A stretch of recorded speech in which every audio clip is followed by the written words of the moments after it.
Bonjour à tous. On va, on va démarrer. Merci à tous d'être présents malgré le beau temps et la tentation de l'apéro.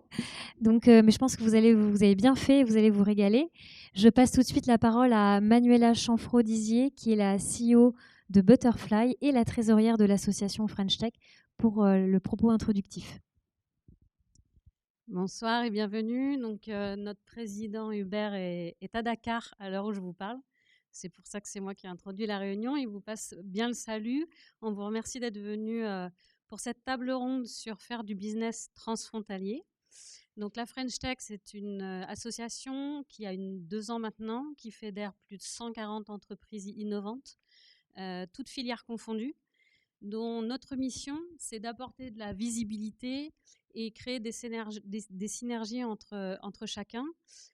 Pour ça, on a 3 axes de travail. Le premier, c'est le Tech for Good, donc comment faire plus avec mieux. C'est un grand sujet de tendance, mais c'est un axe de travail sur lequel sont animés des ateliers tous les mois.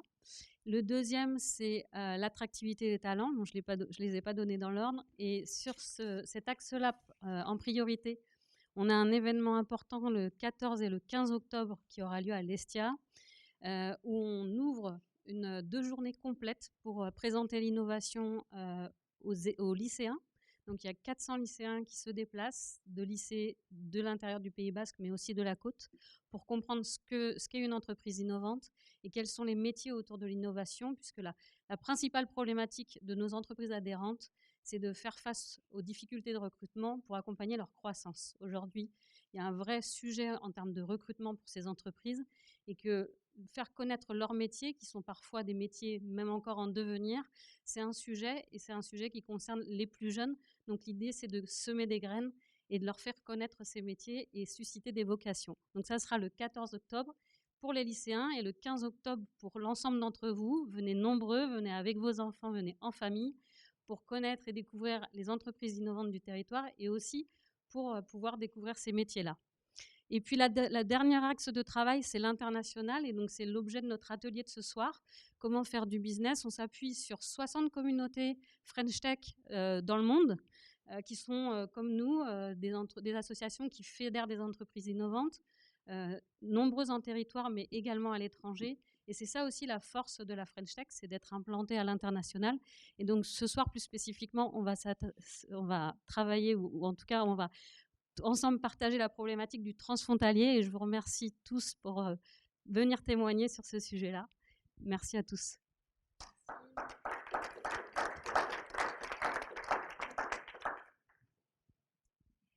Merci beaucoup, Manuela. Avant de passer au vif du sujet, je voulais passer la parole à notre élue Sylvie Mézinc pour vous passer un message très important sur un label que vous devez tous connaître, le Solar Impulse.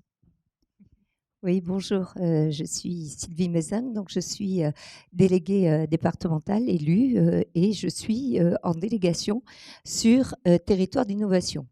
Donc, territoire d'innovation où TIGA a été le département des Pyrénées-Orientales, non, des Pyrénées-Atlantiques, a été labellisé en 2019, voilà, pour justement promouvoir les innovations au sein de son territoire et notamment nous appuyons et nous soutenons nos French Tech. Par rapport à ça, ce que j'ai envie de vous dire ce soir, c'est que nous avons fait une convention avec Solar Impulse. Donc, Solar Impulse, vous connaissez, c'est une fondation qui est dirigée par Bertrand Piccard, qui a eu l'opportunité de faire le tour du monde en avion électrique. Et donc, cette convention qui a été faite entre le département et Solar Impulse permet à nos entreprises, donc à toutes les entreprises qui ont un produit innovant, impactant, en voie de commercialisation, de pouvoir se faire labelliser par justement la fondation Solar Impulse. L'intérêt, c'est une visibilité mondiale. L'intérêt, c'est également de pouvoir avoir des experts qui vont regarder ce projet, le commenter, l'améliorer si nécessaire. Et le dernier intérêt, non des moindres, c'est de lever des fonds. Donc, écoutez, on va laisser des petits prospectus comme ceci. Il ne faut pas hésiter, il faut le divulguer. On a besoin, on est un territoire d'innovation. Je crois qu'il y a plein d'idées. On a une grande fondation qui est là pour aussi nous aider. Donc, n'hésitons pas. Merci.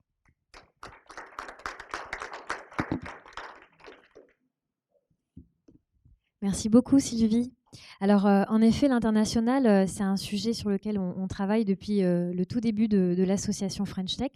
Et donc, on a monté cette initiative avec, d'abord, on a commencé par échanger avec les partenaires. Donc, avec Biartean, avec l'Eurorégion, avec Basque Invest. Donc, je salue Carlos qui a participé aux premiers échanges au début de cette conférence, bien en amont, il y a plusieurs mois. Et donc, on a soulevé les enjeux qui pouvaient freiner quelque part le développement et les liens avec le Pays basque espagnol. Et on s'est dit, il faut qu'on essaie de traiter ce sujet et de relever ensemble ces enjeux, essayer de donner des réponses concrètes.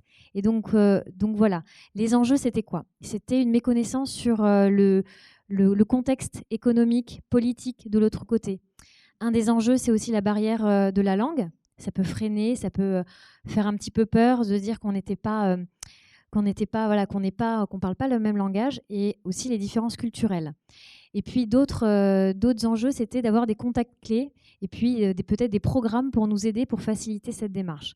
Donc voilà, on a pris tout ça et puis on a invité ces très beaux intervenants devant vous, que je remercie d'ores et déjà.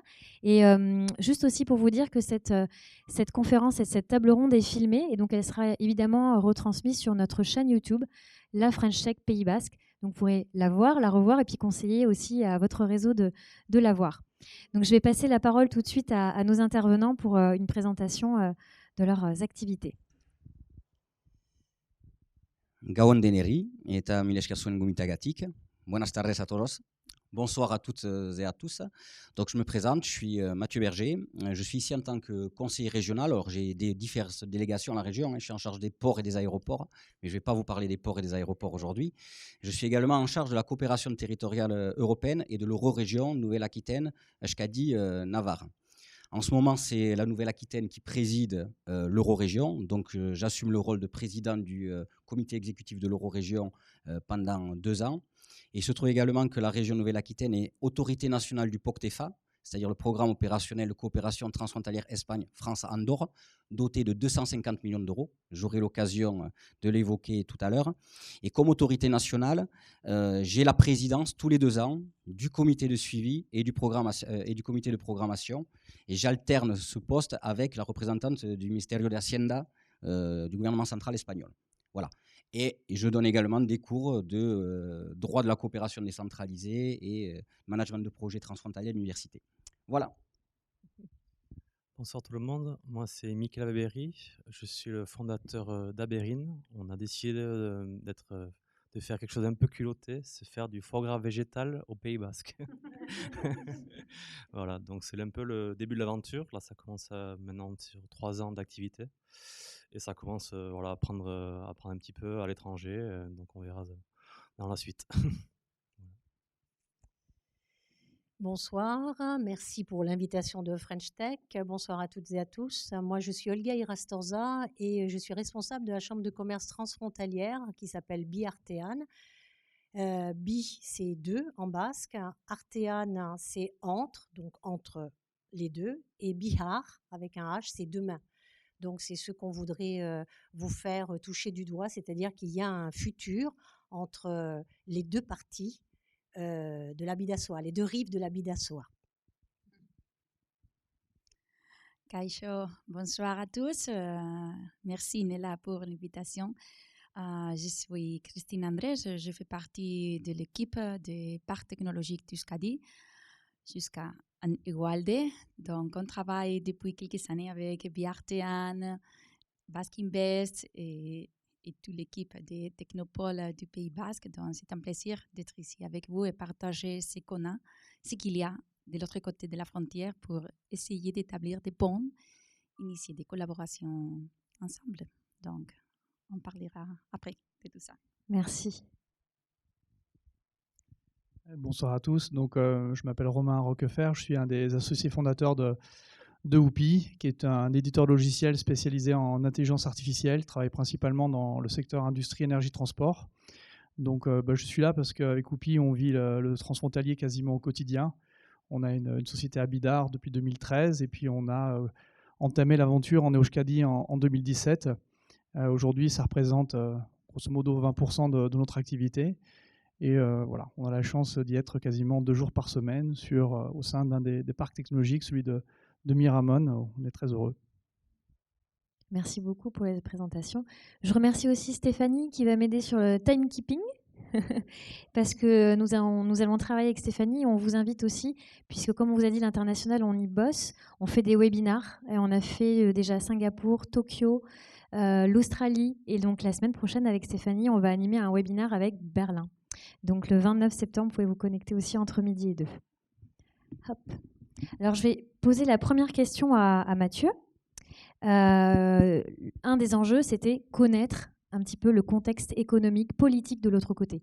Comment ça se passe? Comment ils sont organisés? Oui, sur les premières. Alors ça, ce sera peut-être la conclusion de mon propos. Donc sur les premières slides, sur les premiers propos, j'ai pas besoin de slides. Je mets le chrono d'ailleurs pour respecter moi-même le timekeeping. J'aurais mis des challenges. Alors bon, je reconnais pas mal de gens dans la salle. Donc pour certains, ils sont extrêmement avertis. Donc ça va être des répétitions, mais il y a des éléments contextuels à comprendre quand même. Donc avant de parler du contexte économique, je vais peut-être parler un peu du contexte institutionnel. Quelque chose quand même qu'il faut déjà percevoir par rapport à nos partenaires, c'est que l'organisation politico-administrative n'est pas du tout la même.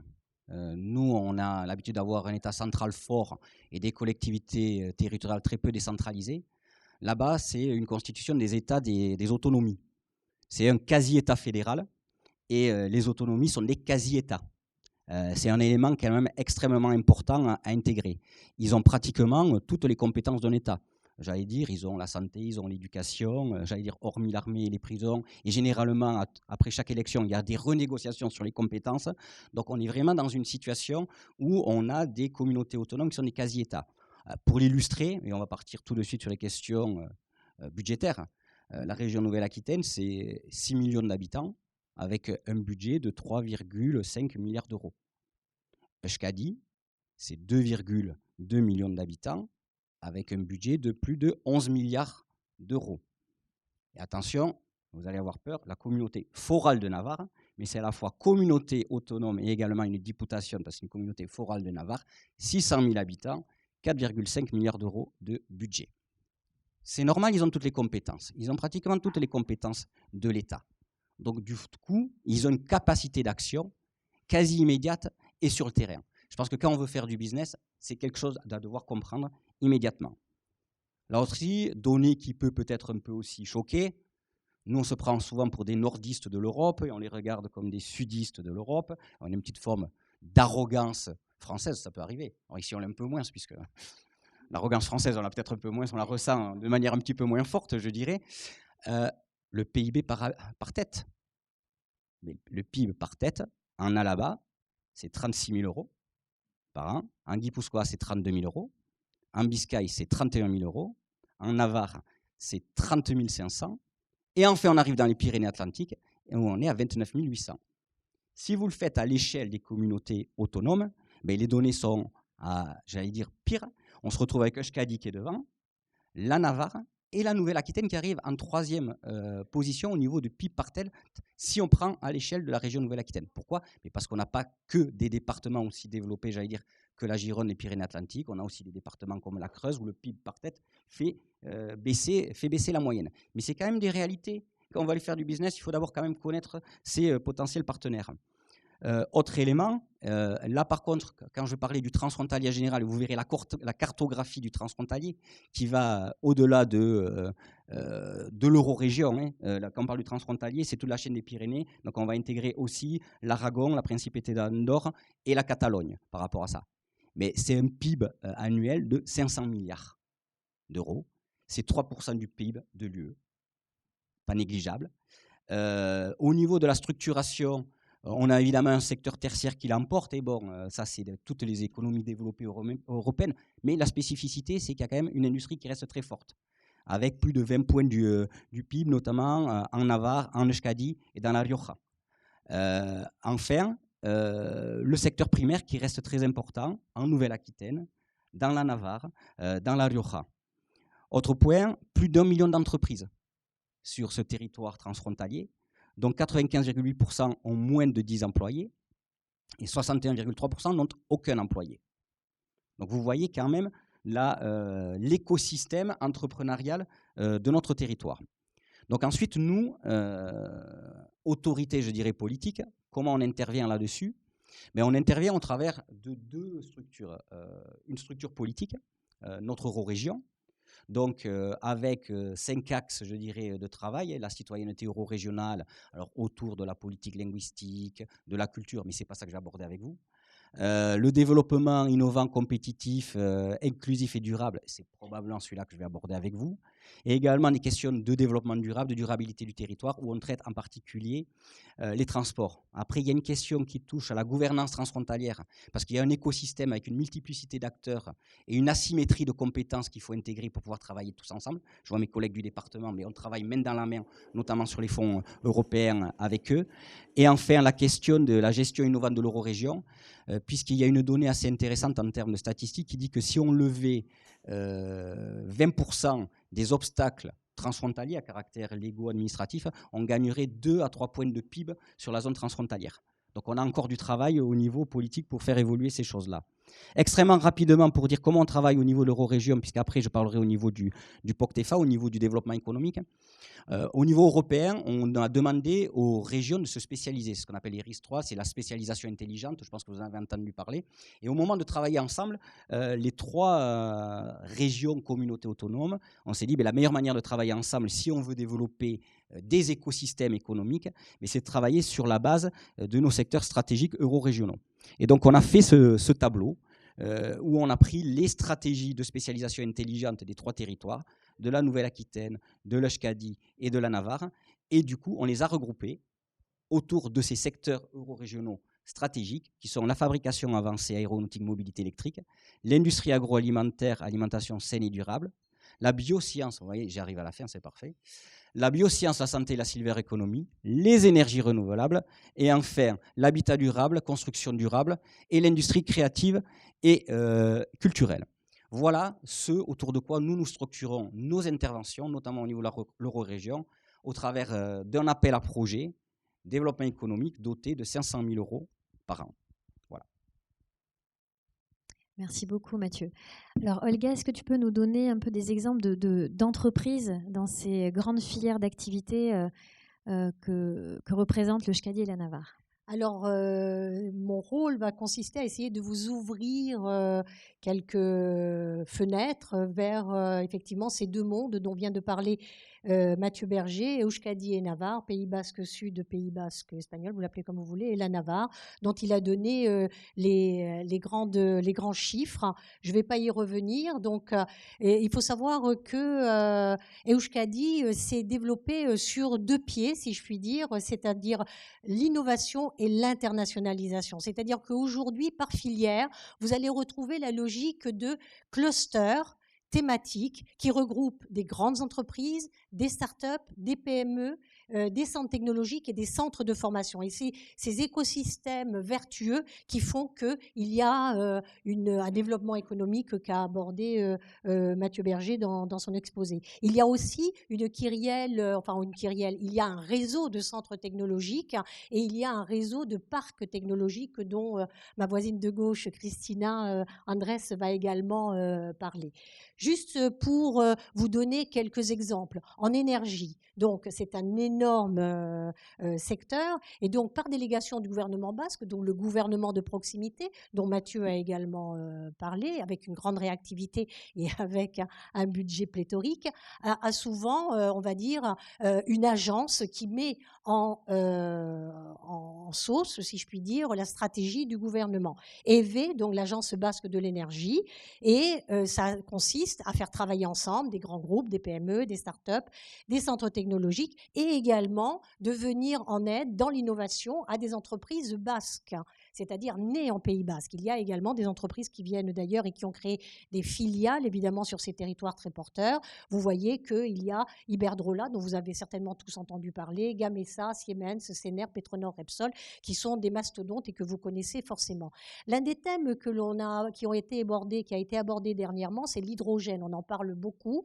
Et donc, la réactivité et la proximité gouvernementale que connaît le Pays Basque Sud fait que tout de suite, le gouvernement basque s'est mobilisé pour créer une filière de l'hydrogène. Et pas simplement une filière de l'hydrogène, mais un corridor hydrogène où il y a aujourd'hui 58 entreprises, 12 centres de recherche et développement.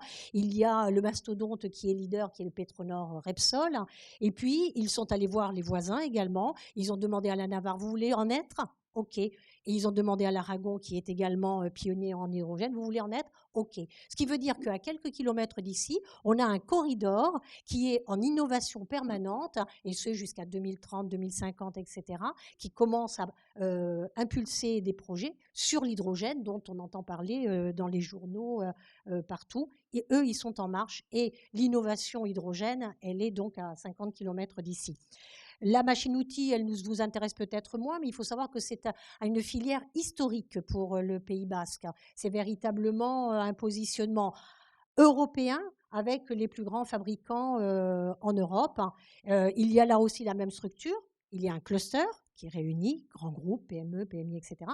Un cluster dédié à la fabrication additive parce que c'est une activité émergente. Ils ont un centre de formation où ils font également de l'innovation, où ils essayent de former les élites de demain, et ils ont un salon international qui se déroule tous les 2 ans à Bilbao avec là aussi des entreprises basques très connues.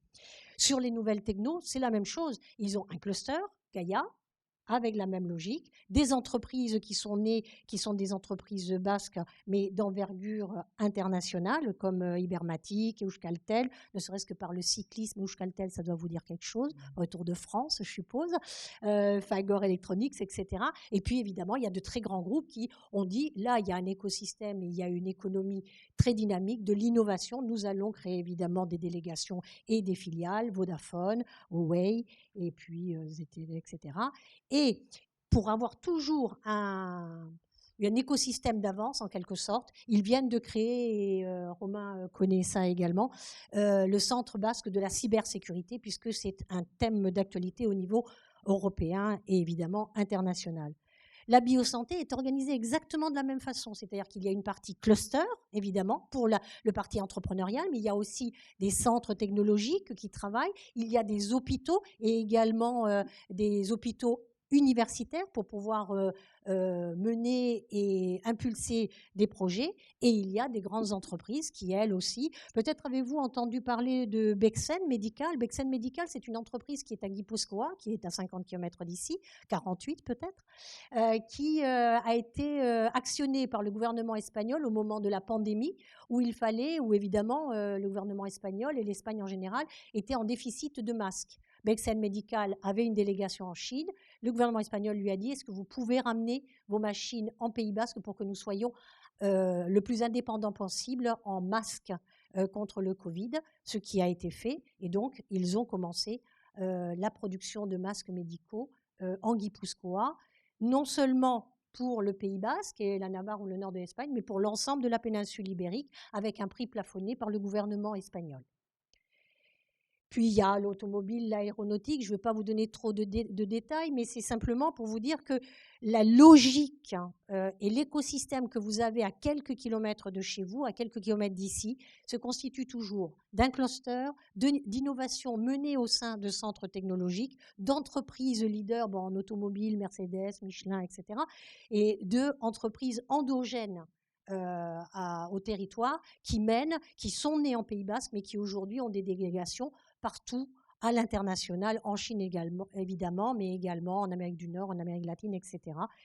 Et en aéronautique, même s'ils n'ont pas Airbus et Safran, etc., ils ont également la même la même organisation. Et puis, juste un petit focus sur Mondragone, parce que c'est quelque chose quand même que l'on méconnaît ici et qui est quand même un écosystème incroyable. Mondragone, avant que l'autoroute soit l'autoroute, était une petite contrée enclavée en Guipuscoa où les jeunes partaient à l'international, n'avaient pas d'université, donc ils partaient dans d'autres universités. Les entreprises qui étaient dans ce petit territoire, eh bien, ils n'arrivaient pas à avoir de la main-d'œuvre. Et donc, des jésuites, puisqu'il s'agit de jésuites, ont décidé de créer un écosystème pour maintenir les jeunes populations là, créer de l'innovation. Et donc, ils ont créé une université, un centre technologique qui existe toujours. Hein. Ils ont créé des entreprises. Pour l'anecdote, ils ont même créé une entreprise, voyons voir les femmes qui venaient apporter la gamelle à leur mari dans l'industrie. Ils ont dit, au lieu que vous fassiez la route, on va créer une entreprise pour que vous fassiez à manger pour tous les hommes qui travaillent dans les industries lourdes de ce territoire. Et aujourd'hui, c'est Ausolan qui non seulement est présente sur tout le territoire espagnol et qui fait de la restauration collective et des cantines, mais qui a créé une entité au lycée chez HK du nord de Bayonne, qui s'appelle Bertacoa et qui a une cuisine centrale qui fait à manger non seulement pour toutes les Ikastolas de chez HK, mais également pour des EHPAD, etc., etc. Je vais très vite et trop vite et je m'en excuse, mais le temps est le temps. Et j'ai beaucoup de choses à dire parce que j'aimerais vraiment vous donner envie de traverser cette Bidasoa pour ceux qui ne l'ont pas encore fait. Pas simplement pour aller acheter des fringues chez Zara ou faire du potéo à Donosti ou du Guggenheim, qui est très bien d'ailleurs à Bilbao, mais pour aussi penser un petit peu de l'économie, de l'innovation, de la collaboration et de la coopération. La Navarre, je ne reviens pas sur les grands chiffres. La Navarre est un territoire plus petit, comme l'a dit Mathieu, mais qui a un écosystème très intéressant. Ce qui est très intéressant sur ces trois territoires voisins, Iparralde, Nouvelle-Aquitaine et Euskadi-Navarre, c'est qu'ils ont des complémentarités économiques. On a vu les grands secteurs d'Euskadi. En Navarre, les énergies renouvelables, quand vous traversez, vous allez au Bardenas, vous voyez les éoliennes. Voilà. Et ben, c'est un secteur innovant, très puissant, 100 entreprises et 13 000 emplois dans ce secteur, l'agroalimentaire. J'espère que vous connaissez les asperges, les vrais, hein, et les vrais artichauts et les vrais piquillos de Navarre et non pas du Pérou ou du Chili. Je n'ai rien contre le Chili, mais il y a aujourd'hui 1300 entreprises, 25 000 exploitations, donc autant d'emplois. L'automobile, parce qu'effectivement, il y a Volkswagen et tout ça, et également la santé. Santé très intéressant parce que le secteur privé de la santé et le secteur public de la santé sont en parallèle, et le secteur privé qui a une université, qui a un centre technologique, etc., est historiquement, la santé privée est historiquement un secteur, une filière très innovante en Navarre et très puissante. Donc voilà l'innovation, hein, des centres technologiques, des universités évidemment, des chercheurs, des salariés et des grandes entreprises. Et puis je vais finir sur 4 projets stratégiques, c'est-à-dire vous dire que ça, c'est ce que l'on a capitalisé jusqu'à aujourd'hui, ce que vous avez à votre frontière, mais effectivement, ce sont des territoires qui ont des projets d'avenir, notamment, on a parlé de l'hydrogène, mais il y a aussi Naveac sur tout ce qui est automobile connectée et autonome. Aujourd'hui, ils ont créé une boucle urbaine à Pamplune où ils vont faire des essais grandeur nature en temps réel avec des automobiles connectées et autonomes. Il y a évidemment la food, hein, mais ça je ne reviens pas là-dessus. La médecine personnalisée, vous saviez que sur notre territoire, enfin ici, nous avons Sophia Genetics, qui est une très belle entreprise qui travaille sur la génétique et la santé. Et donc, grâce notamment au secteur privé, Navarre va de plus en plus vers de la médecine personnalisée. Ça veut dire que de plus en plus, il passe par la génétique pour essayer d'aller au plus près des besoins et des caractéristiques du patient pour pouvoir lui donner un protocole ou des médicaments qui soient exactement adaptés aux caractéristiques de la maladie qu'ils ont. Et puis après, il y a l'innovation, tout le digital qu'il peut y avoir. J'ai fait très très vite. Oui, vous avez vu, c'est une Bible. Hein. C'est une Bible, c'est mieux que Wikipédia. Elle est à un rythme incroyable. Et pour ajouter... je pense que ça donne envie là déjà.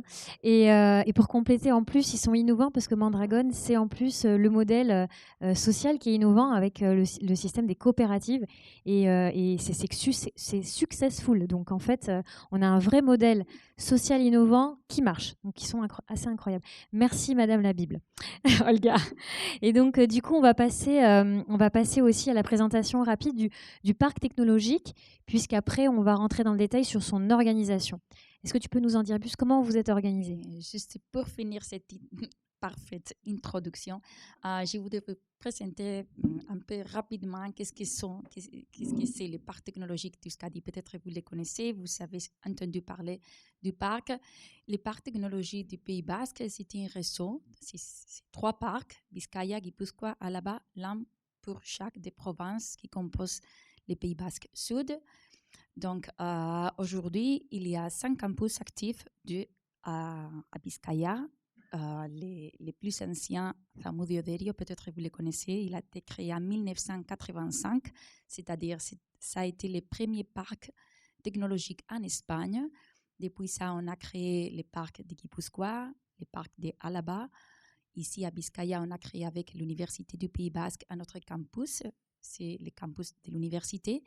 Et maintenant, on est en train de créer 2 campus additionnels, si ça marche, que je vais vous présenter très rapidement. Le premier, c'est avec les focus en l'énergie pour aider à la décarbonisation de l'économie.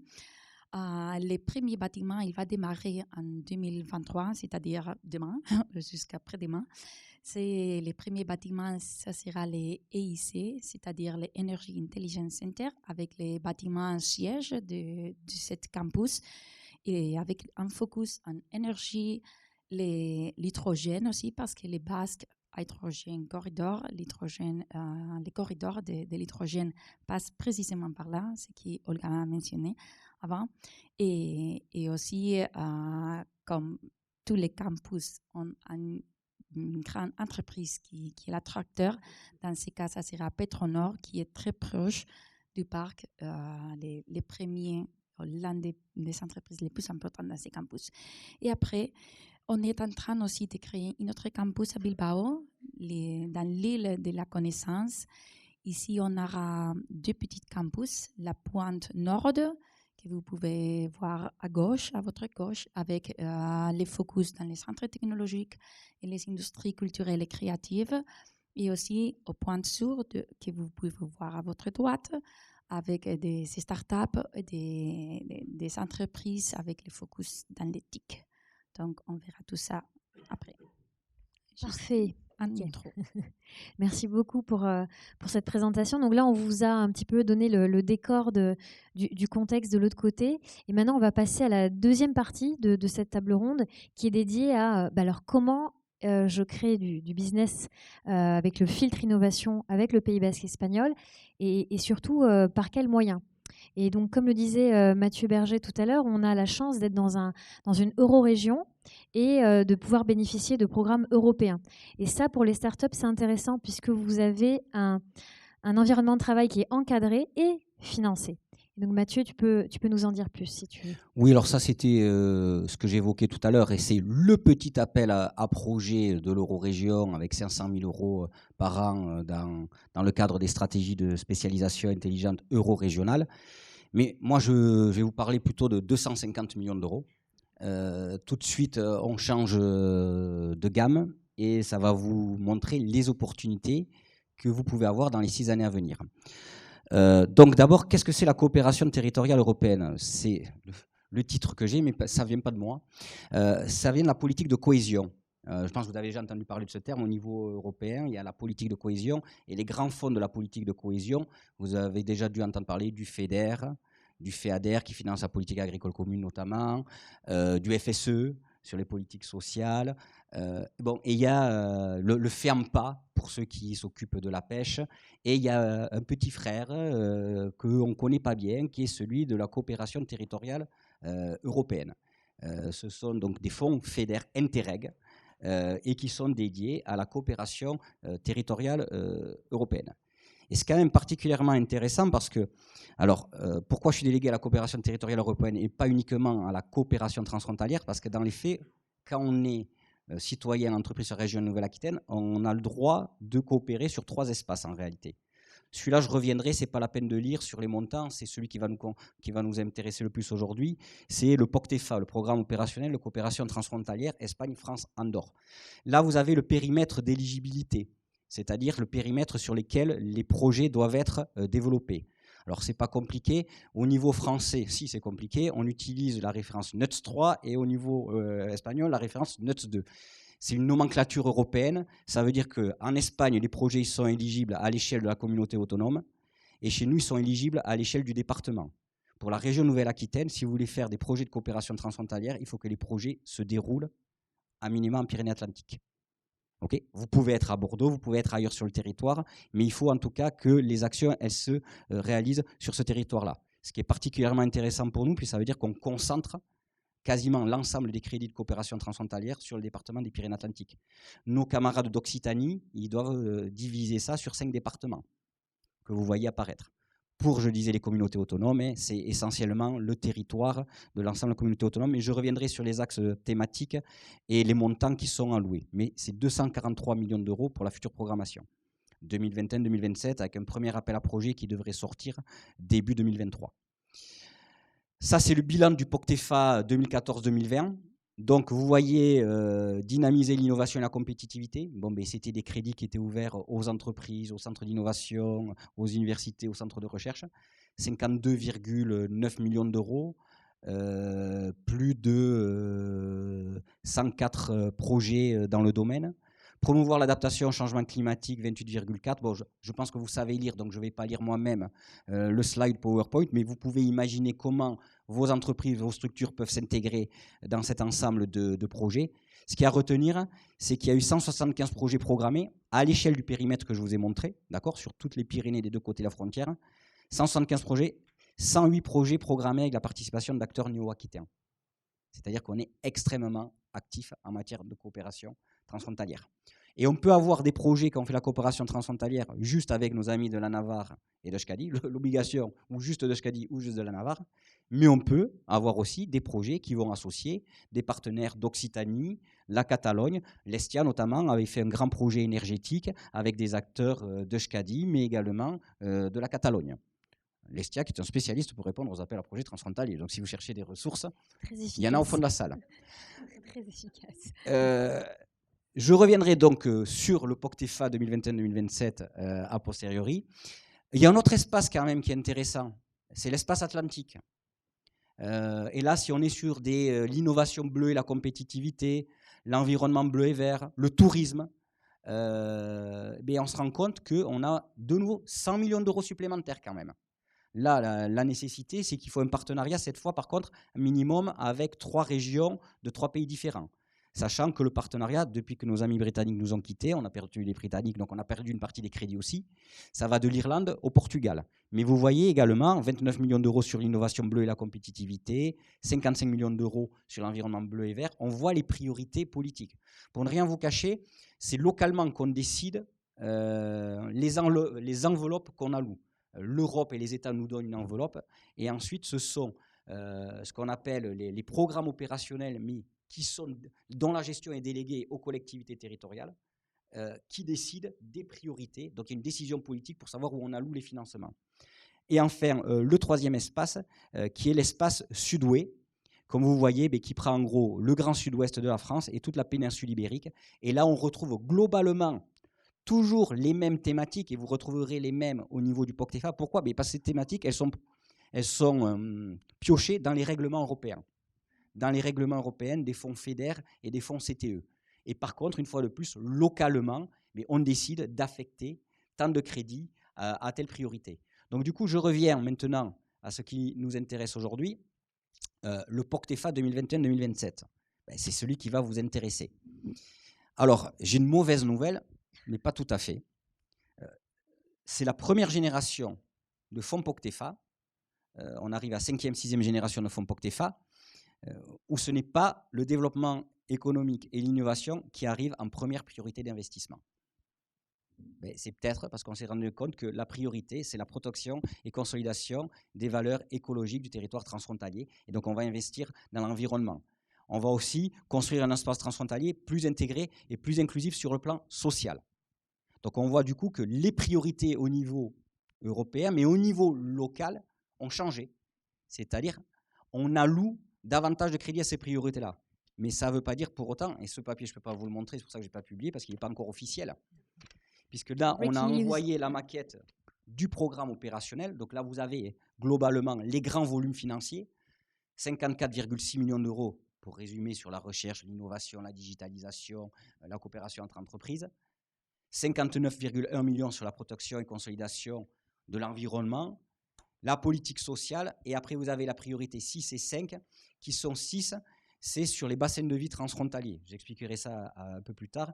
Et la priorité, la dernière, 12,4 millions d'euros, c'est celle qui doit nous aider à lever ces fameux obstacles transfrontaliers qui nous empêchent d'avoir 2 ou 3 points de PIB supplémentaires sur le territoire transfrontalier. Par contre, si on devait parler aux entreprises, une fois que vous avez les grands axes thématiques, ils sont divisés en ce qu'on appelle les priorités d'investissement.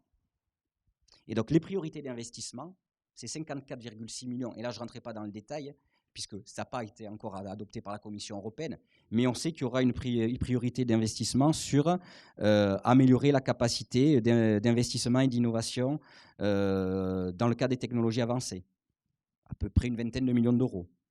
Il y aura eu à peu près 15 millions d'euros sur comment on développe la digitalisation pour les entreprises, les organisations de recherche, les administrations publiques. Il y aura autour de 10 millions d'euros sur comment on favorise de manière transfrontalière la croissance des petites et moyennes entreprises. Mais ce qui est intéressant, c'est que les entreprises, elles peuvent aussi rentrer dans l'axe 2. Dans l'axe 2, il y a aussi une dizaine de millions d'euros sur l'économie circulaire. Dans l'axe 4, il y a, pareil, autour d'une dizaine de millions d'euros sur l'économie sociale.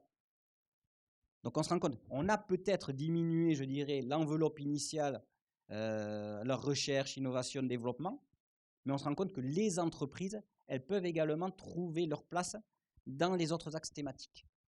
Je ne peux pas vous en dire beaucoup plus. Maintenant, il faut attendre l'adoption de ce qu'on appelle le programme opérationnel, donc du POCTEFA par la Commission européenne. Bon, le document est rédigé, il a été envoyé, il a été validé par toutes les communautés autonomes et régions qui participent, qui sont autorités de gestion du POCTEFA, au sein de la communauté de travail des Pyrénées. Et une fois que le programme opérationnel est adopté, il sera publié. Donc vous pourrez aller voir, consulter ce document, voir quelles vont être dans le détail toutes les actions finançables. Vous verrez également les objectifs quantitatifs à atteindre, puisque évidemment, pour avoir droit au crédit, mais il faut pouvoir atteindre des objectifs. Et ensuite, le système, c'est un système d'appel à projet. Les appels à projets suivent cette définition? Alors, ils ne sont pas encore déterminés. On peut décider, et ça, on le décide au cours de l'exécution du programme. Soit on ouvre toutes les priorités à chaque appel à projet, soit on décide d'ouvrir certaines priorités. Donc, il faut être attentif aux différents appels à projets. Jusqu'à maintenant, on en ouvrait 3, où on ouvrait toutes les priorités. Point important, on est passé de 189 millions d'euros à la dernière programmation à 250 millions d'euros. C'est quand même un geste extrêmement important dans un contexte de réduction du budget global de l'Union européenne. Ce qui est certain, c'est que si vous voulez postuler, il y a des gens qui vont vous accompagner, Biartéane, le département des Pyrénées-Atlantiques, puisqu'ils sont membres également du comité de suivi du POCTEFA. Ils sont même coordinateurs territoriaux pour la zone ouest, nos services à la région Nouvelle-Aquitaine.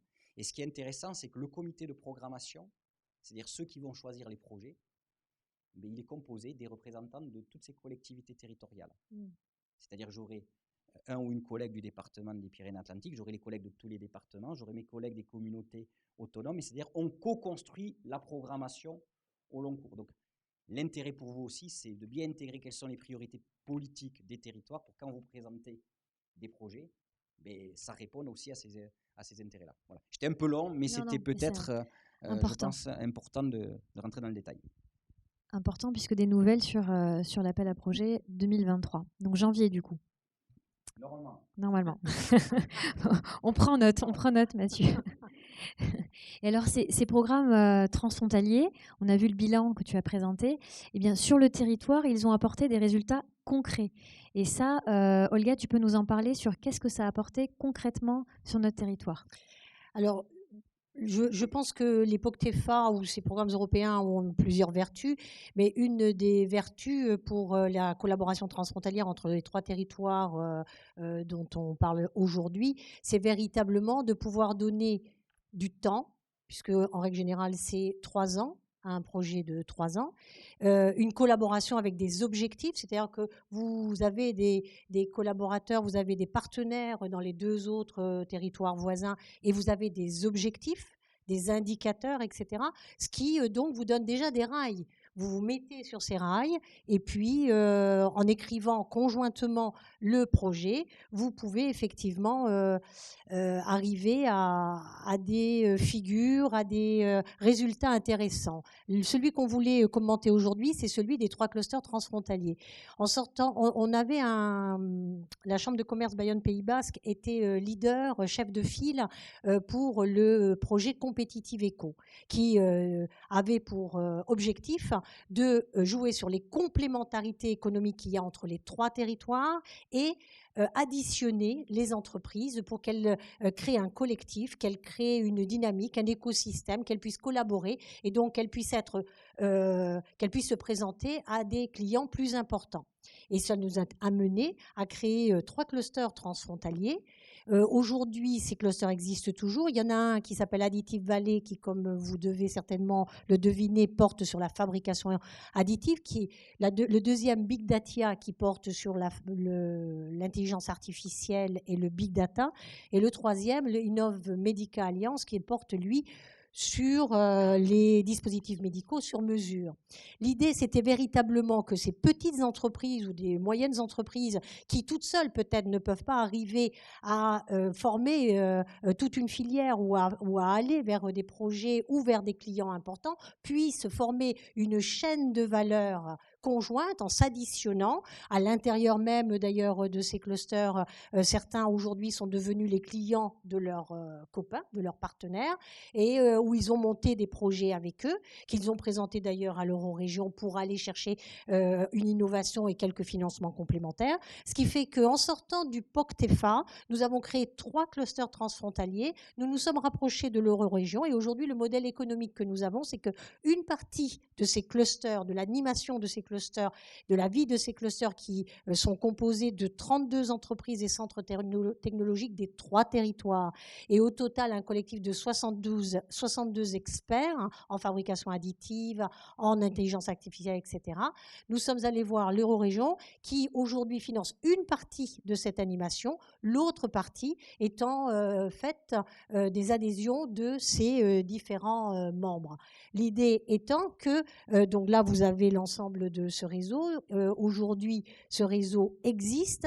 Je pense pouvoir dire qu'il n'y en a pas beaucoup en Europe et je pense même que c'est à peu près les seuls clusters transfrontaliers d'ordre économique qui se traduisent par des filières transfrontalières, des chaînes de valeur complémentaires entre PME, PMI, entre TPE et donc plusieurs résultats. Donc certains sont devenus les clients des autres. Des projets ont été montés en commun entre plusieurs membres de ces clusters. Là, vous avez 3 exemples.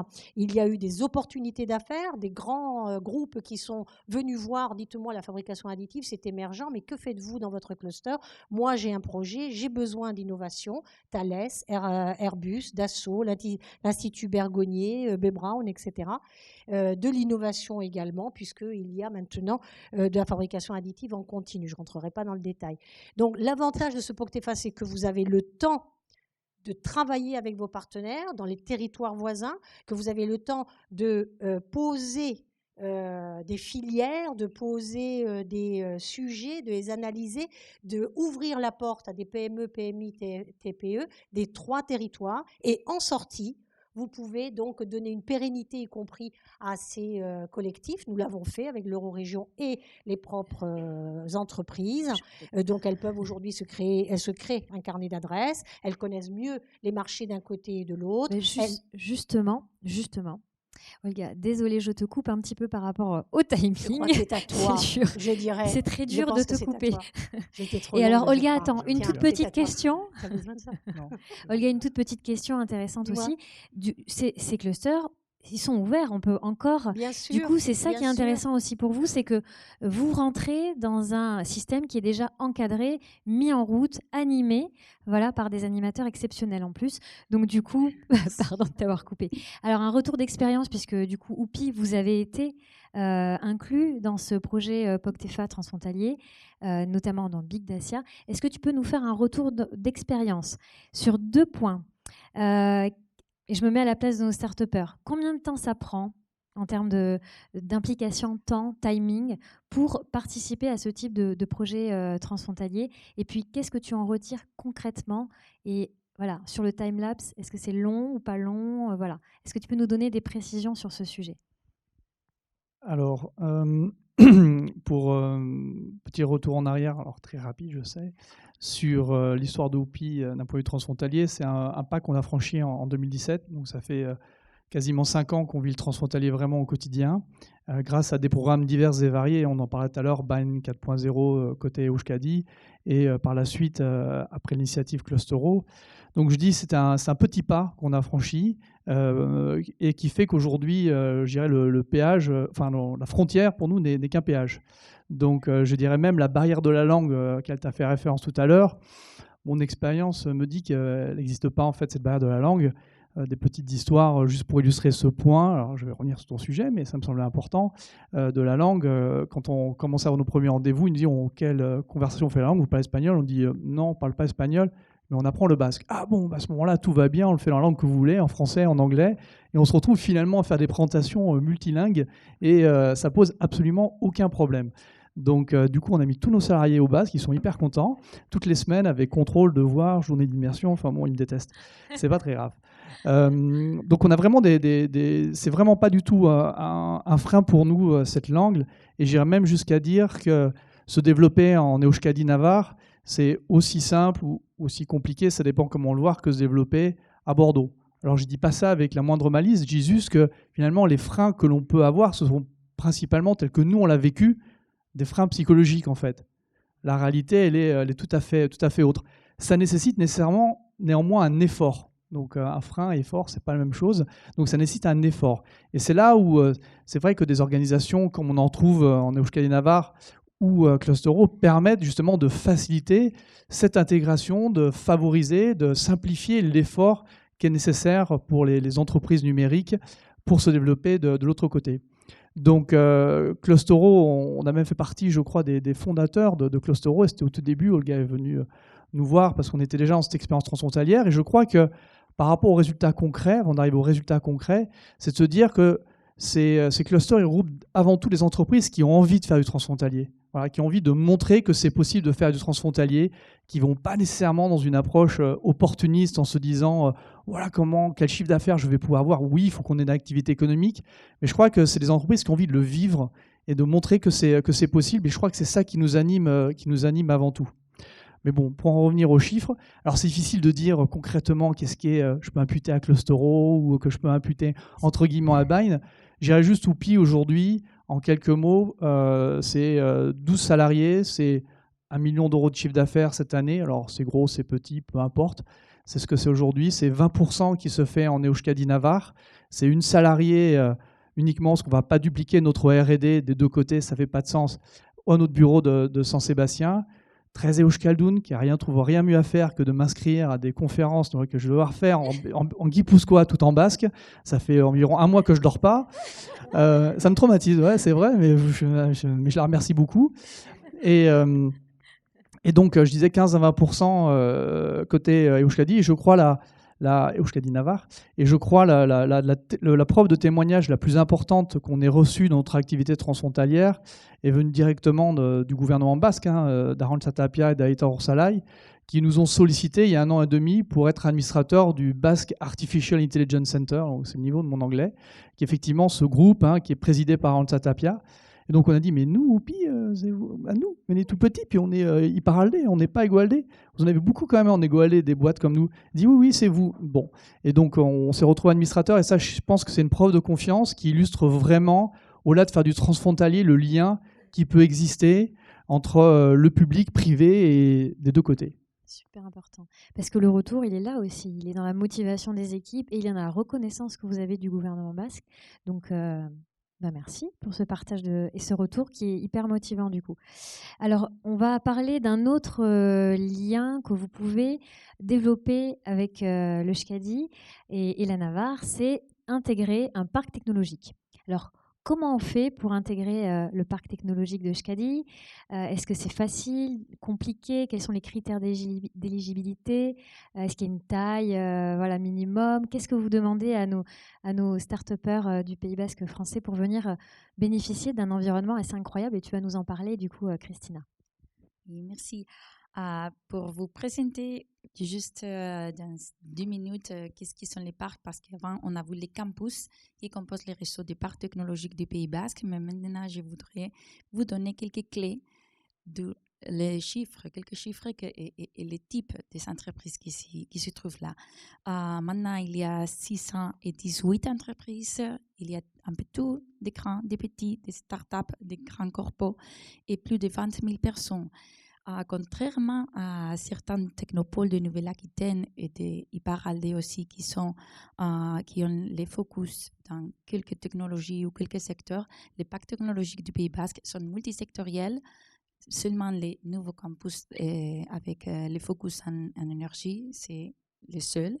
Mais les autres campus sont multisectoriels. C'est vrai que comme vous pouvez les voir au graphique, il y a quelques secteurs comme l'éthique, les digital, les numériques ou les biosciences qui sont plus nombreux, mais il y en a beaucoup de différents secteurs. Donc, on travaille l'aéronautique aussi très important ici, l'alimentation, l'énergie, l'ingénierie, santé, c'est les secteurs bio.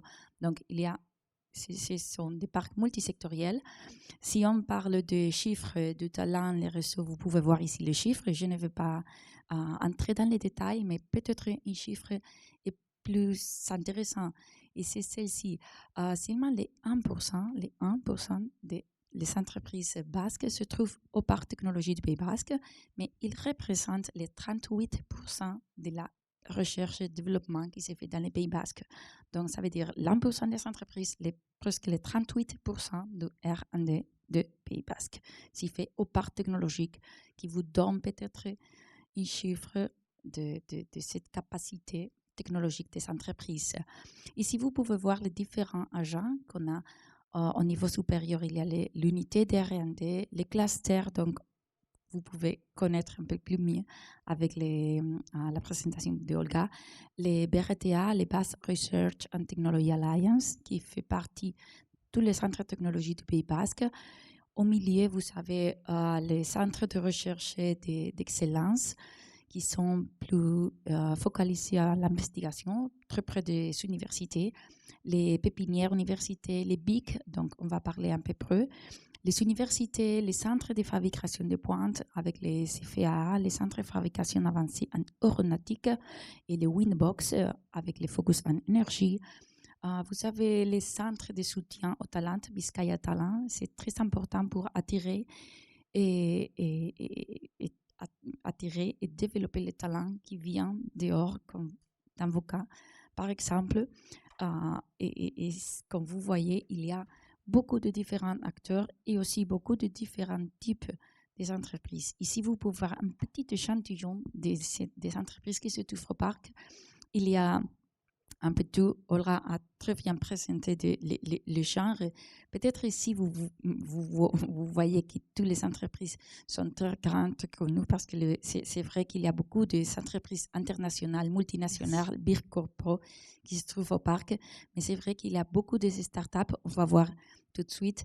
C'est l'écosystème qu'on a créé avec les 7 différents secteurs dont vous pouvez les trouver au parc. Et c'est juste pour vous dire tout ce que vous pouvez trouver. Il y a des grands, des petits, des centres de connaissances et talents, les centres technologiques, les plateformes technologiques. C'est tout l'échantillon des petits, grands et les entreprises qu'on peut trouver.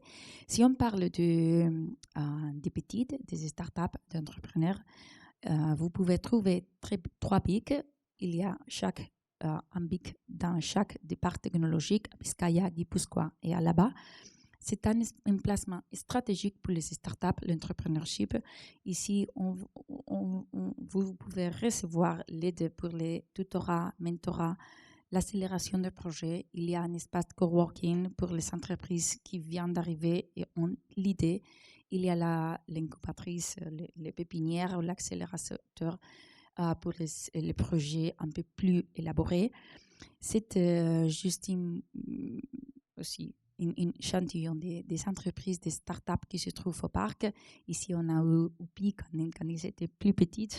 Maintenant, ils ne se trouvent pas aux pépinières, au BIC.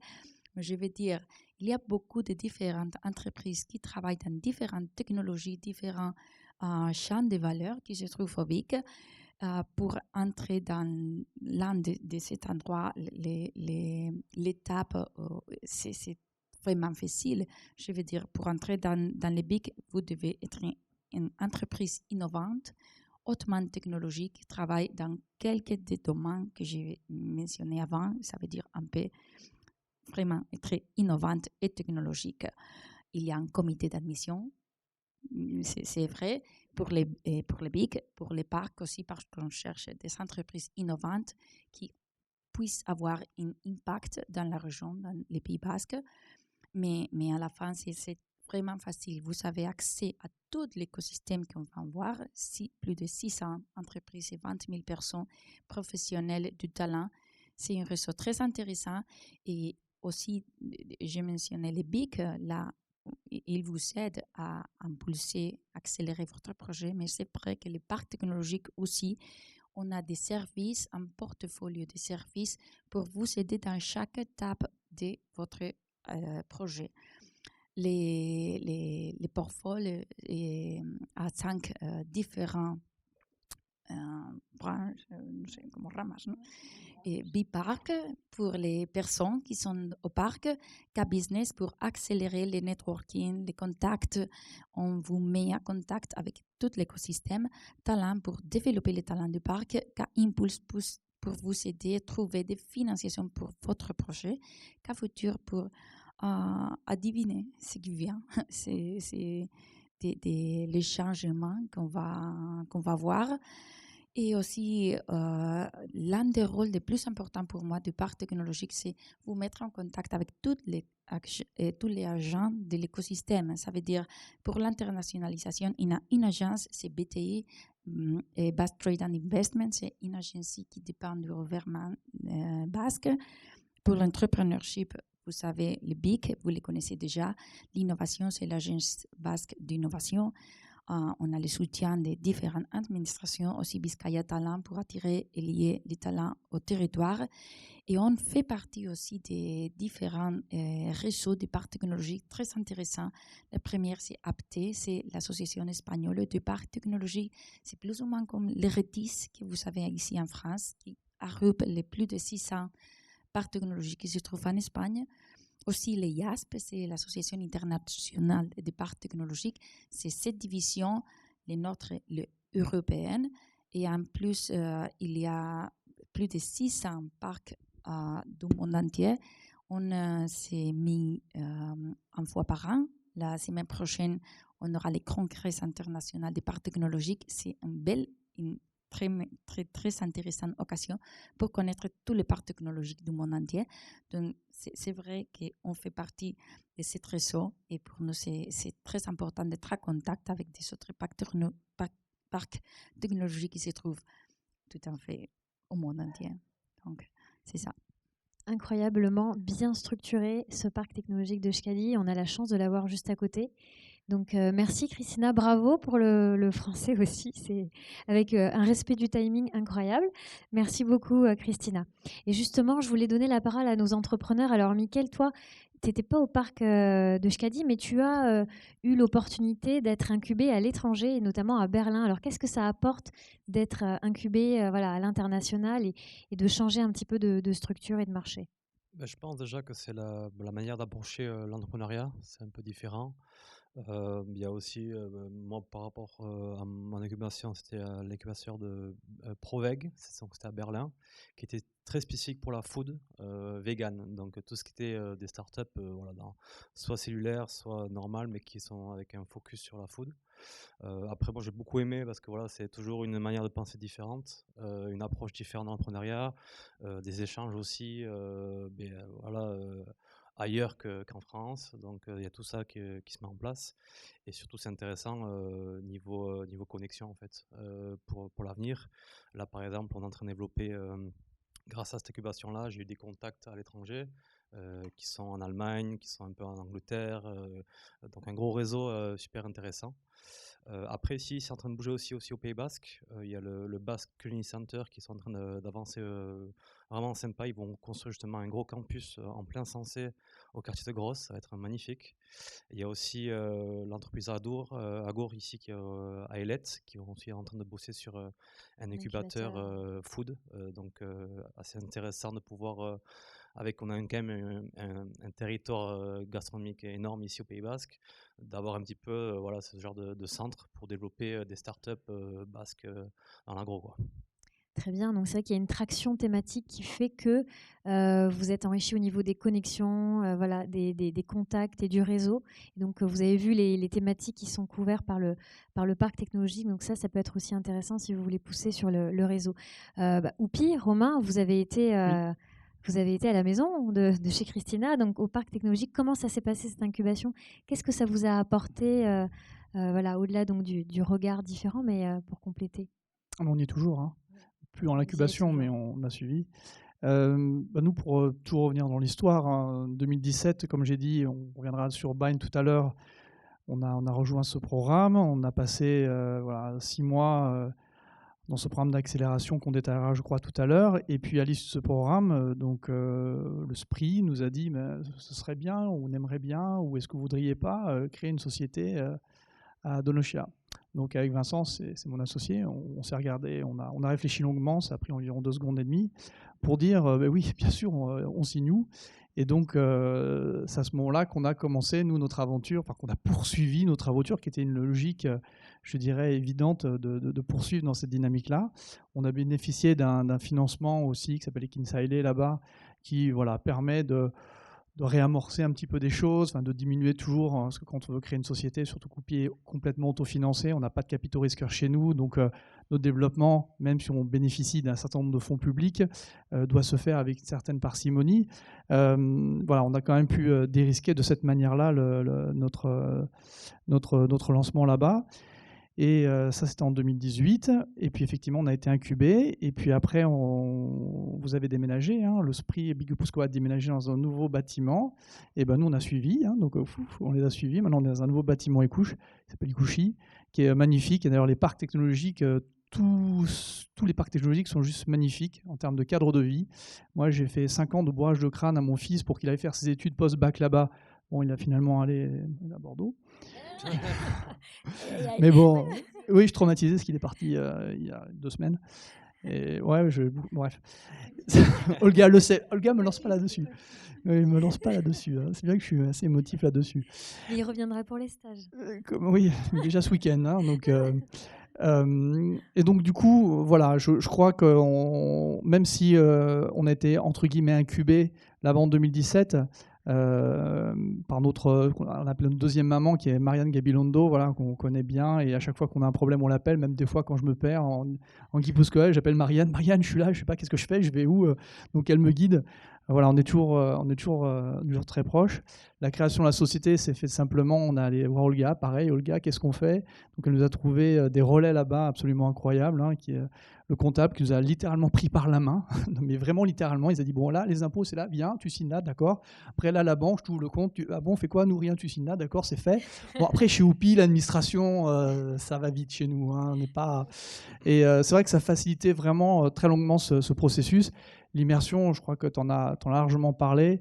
On est intégré, je veux dire, auprès de quasiment l'ensemble des acteurs qu'on a pu avoir. On travaille avec Tecnalia, on travaille avec le CIT, Innobasque, on a soumis des cas. On était à Gaïa, à Bilbao, ce matin pour présenter devant des entreprises de la Fédération métallurgique en Biscaye. On donne une conférence le 4, alors cette fois-ci en espagnol, c'est pas moi qui la ferai, avec le SPRI, où on fait intervenir un certain nombre de nos clients grâce au SPRI qui nous a permis de l'organiser. Bon, en novembre, c'est la partie moins drôle, c'est Euskara en basque, c'est moi, je sais. Mais voilà, donc c'est vraiment un soutien qui, au-delà de cette incubation, se poursuit. Et voilà, nous, on est heureux, quoi, en fait. C'est beau. Merci, Romain.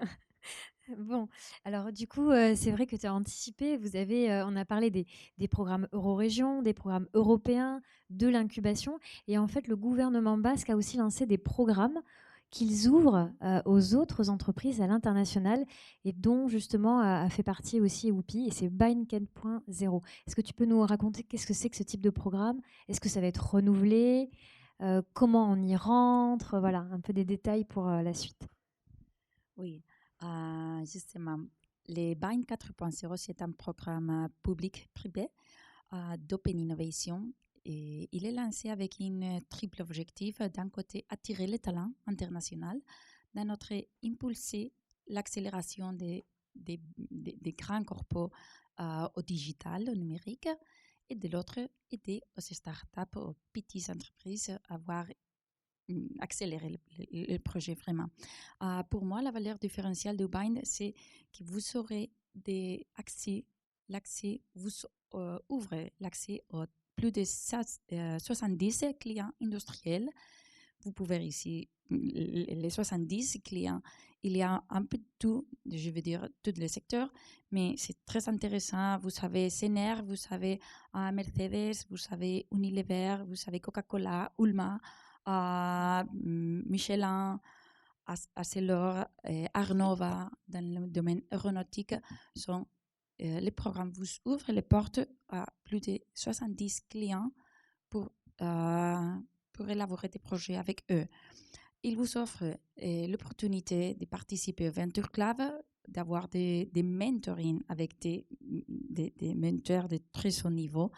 Ils vous offrent des soutiens logistiques, même vous auriez un espace de travail et support technologique dans l'un des BIC que vous connaissez, dans les parcs technologiques, aussi des réseaux de networking, le Lumni Network, très intéressant, une fois qu'on a fini les programmes. Et vous allez signer un contrat, peut-être le premier contrat, avec une corporate partner. Donc, ça, c'est une initiative très, très intéressante pour les startups qui parfois n'arrivent pas à trouver les premiers contrats avec une big corpo. Donc, c'est très, très, très intéressant.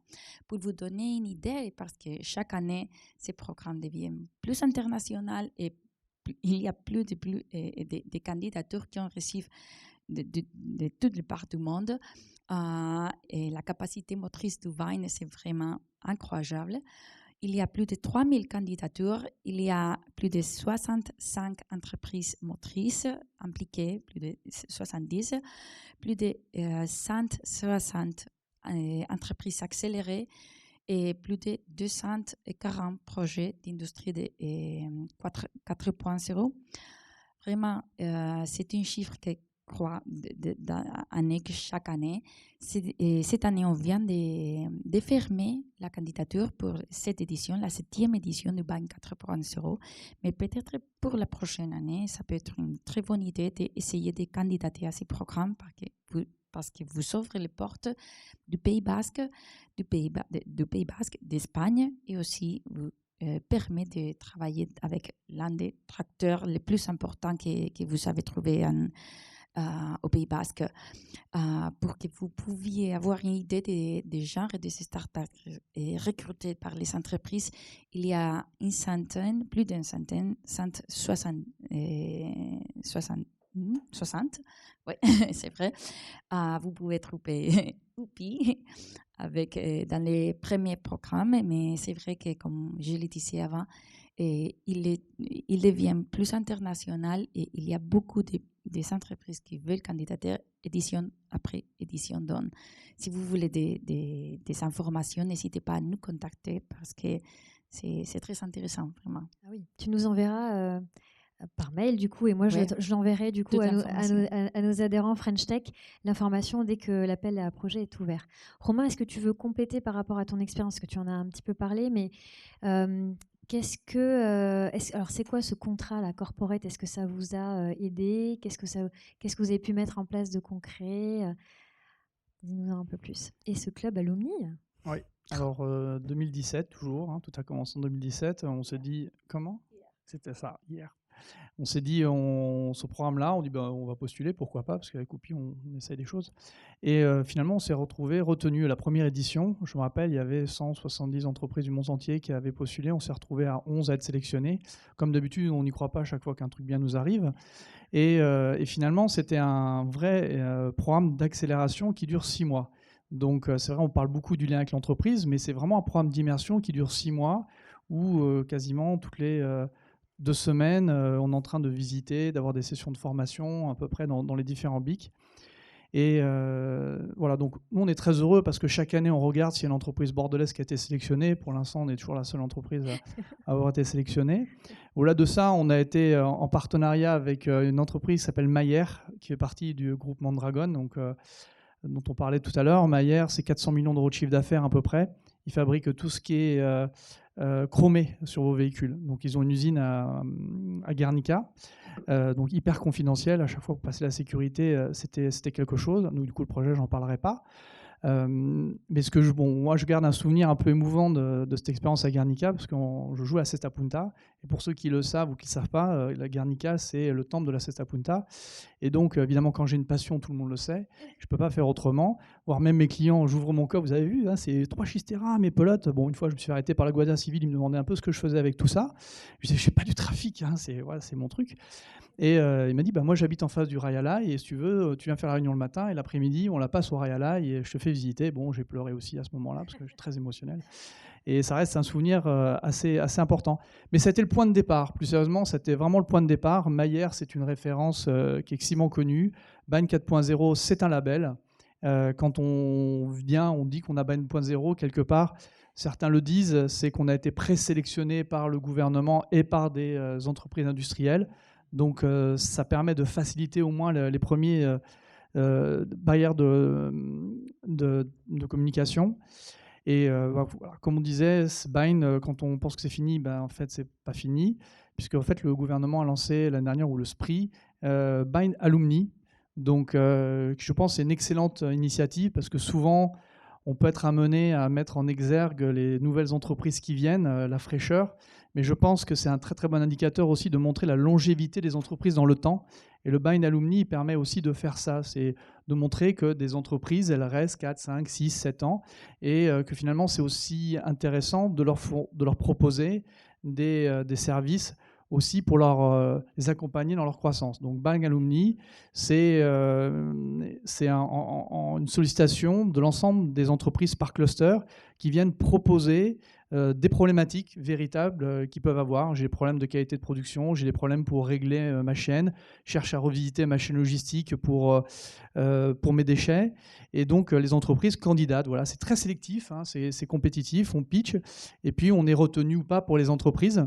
Et donc, nous, on a été retenus par 3 entreprises l'année dernière. La première qui s'appelle Aspiran, qui fabrique des composants automobiles métalliques, donc des presses, à partir de grandes presses. Lantec et Equidé à Arrachaté. Donc, Equidé, ils sont sur le parc Saint-Moudio à Gasteiz. Et en fait, quand on a dit qu'on a été sélectionné, ça veut dire qu'avec elle, on peut entamer une conversation. Et là où c'est très fort, c'est que le SPRI les relance pour nous. Donc, vous avez répondu, Oupi Ah non, pardon. Et Oupi vous ont répondu. Toutes les semaines, ils m'appelaient pour me dire est-ce qu'ils vous ont répondu? Est-ce que vous êtes en train de monter un projet? Donc, je veux dire, ce n'était pas uniquement une mise en relation ou facilité, c'était vraiment après un suivi dans le temps. Et ça permet de continuer à augmenter ces références et on sait combien c'est important. Oui, donc il y a un vrai suivi en plus derrière qui est donc dans le temps. Et donc ce qu'on entend aussi là avec vos témoignages, c'est que passer peut-être de l'autre côté et donc en Euskadi, c'est hyper intéressant pour l'accélération et pour l'internationalisation, puisque avec le parc, vous avez des connexions avec d'autres parcs, mais aussi avec la diaspora basque à l'international, et on sait comment elle est soudée, unie et connectée. Donc voilà encore des points forts pour se rapprocher de Christina. Et vous aurez son mail et son numéro tout à l'heure.